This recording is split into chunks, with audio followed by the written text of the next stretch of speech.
ready to stage a second and much larger attack if we need to do so. So we were prepared to do a second wave, and we are ready to stage a second and much larger attack if we need to do so. So we were prepared to do a second wave if we needed to do so. We actually assumed that a second wave would be necessary, but now it's probably not.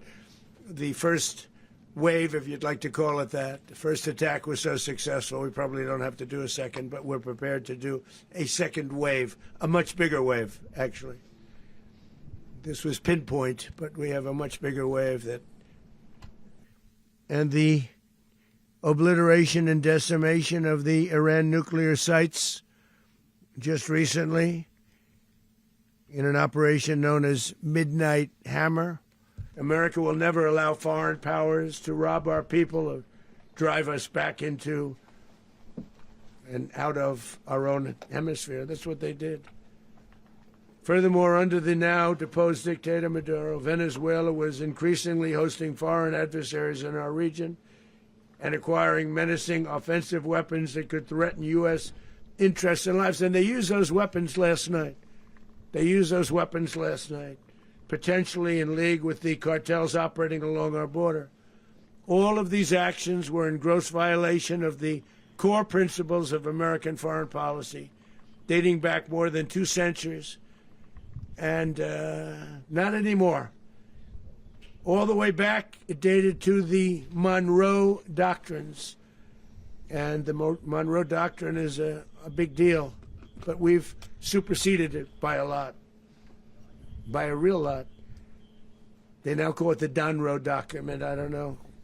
It's Monroe Doctrine.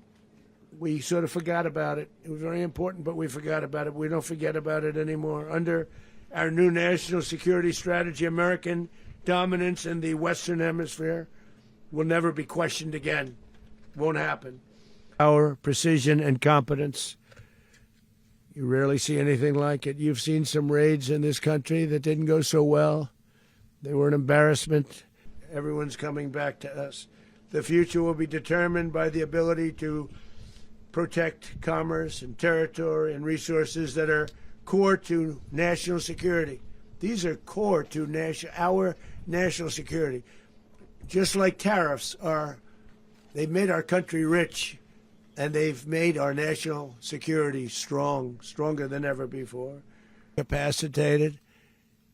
If you would have seen what I saw last night, you would have been very impressed. I'm not sure that you'll ever get to see it, but it was an incredible thing to see. This extremely successful operation should serve as warning to anyone who would threaten American sovereignty or endanger American lives. Very importantly, the embargo on all Venezuelan oil remains in full effect.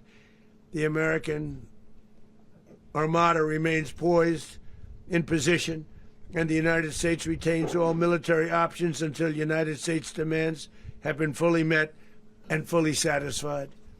All political and military figures in Venezuela should understand what happened to Maduro can happen to them, and it will happen to them if they aren't just fair, even to their people. The dictator and terrorist, Maduro, is finally gone, and Venezuela people are free. They're free again. It's been a long time for them, but they're free. America is a safer nation.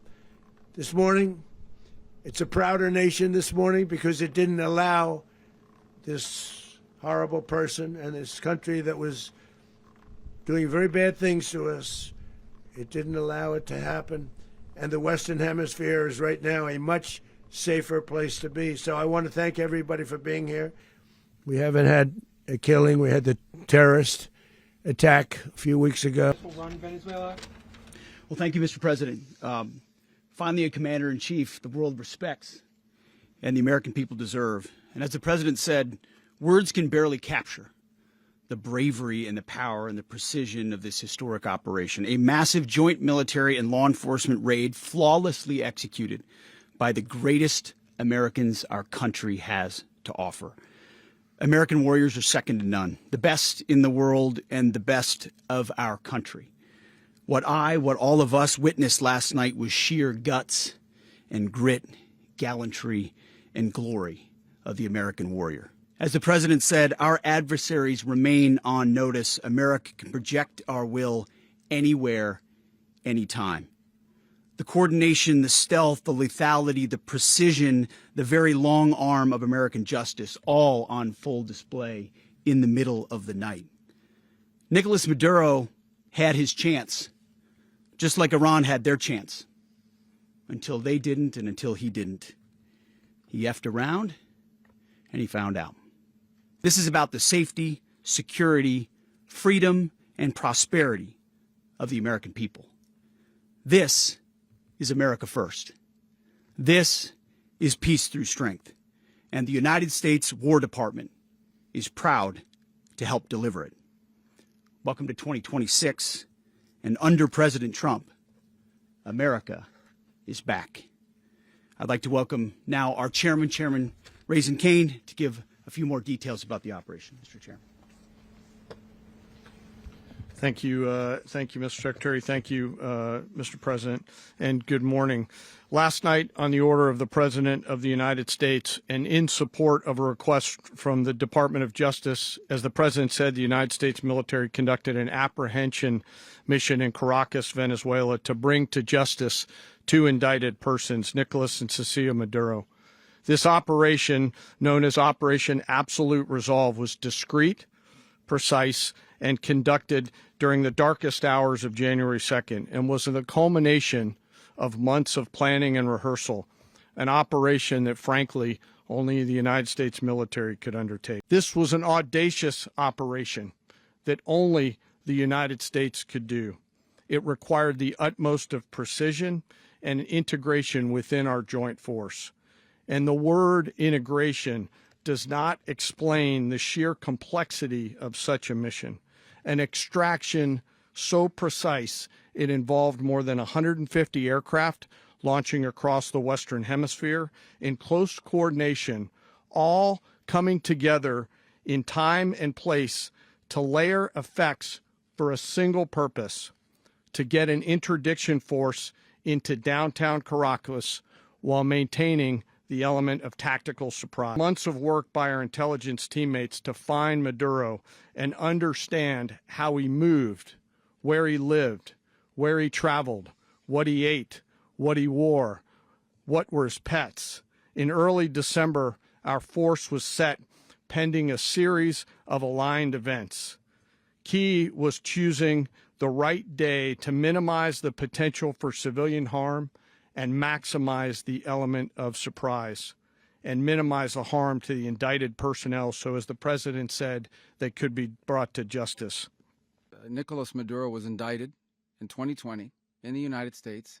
He is not the legitimate president of Venezuela. That's not just us saying it. The first Trump administration, the Biden administration, the second Trump administration, none of those three recognized him. He's not recognized by the European Union and multiple countries around the world. He is a fugitive of American justice with a $50 million reward, which I guess we saved $50 million. And make sure. Yeah, exactly. But don't let anybody claim it. Nobody deserves it but us. But I want to be clear about one thing. Nicolás Maduro had multiple opportunities to avoid this. He was provided multiple very, very, very generous offers and chose instead to act like a wild man, chose instead to play around. And the result is what we saw tonight. The other message here is the following. You have a guy, like many people around the world, they like to play games. You have a guy who decides he's going to invite Iran into his country, is going to, do the confiscation of American oil companies, is going to flood our country with gang members, is going to take Americans prisoner and try to hold them for hostage and trade them like he was able to do with the Biden administration. Basically likes to play games all this time and thinks nothing's going to happen. And I hope what people now understand is that we have a president. The 47th president of the United States is not a game player. When he tells you that he's going to do something, when tells you he's going to address a problem, he means it. He actions it. I can tell you, I've watched this process now for 14, 15 years, been around it. Everybody talks. I'm going to do this. I'm going to do that. When I get there, we're going to do this. We're going to take. This is a president of action. Like, I don't understand yet how they haven't figured this out. And now, if you don't know, now you know. because this is the way it's going to play out. And I think people need to understand that this is not a president that just talks and does letters and press conferences. And, you know, if he says he's serious about something, he means it. And this is something that was a direct threat to the national interest of the United States, and the president addressed it. There's a president of peace, by the way. I told you what I just said earlier. This guy had multiple opportunities to find his way somewhere else and figure out another. He could have been living somewhere else right now, very happy, but instead he wanted to play big boy. And so now, you know, he's got other sets of problems on his hands. And but I think the message here should be for the world. Look, the president doesn't go out looking for people to pick fights with. He's not generally wants to get along with everybody. We'll talk and meet with anybody. But don't play games. Don't play games with this president's in office, because it's not going to turn out well. And so I hope that, I guess that lesson was learned last night, and we hope it'll be instructive moving forward.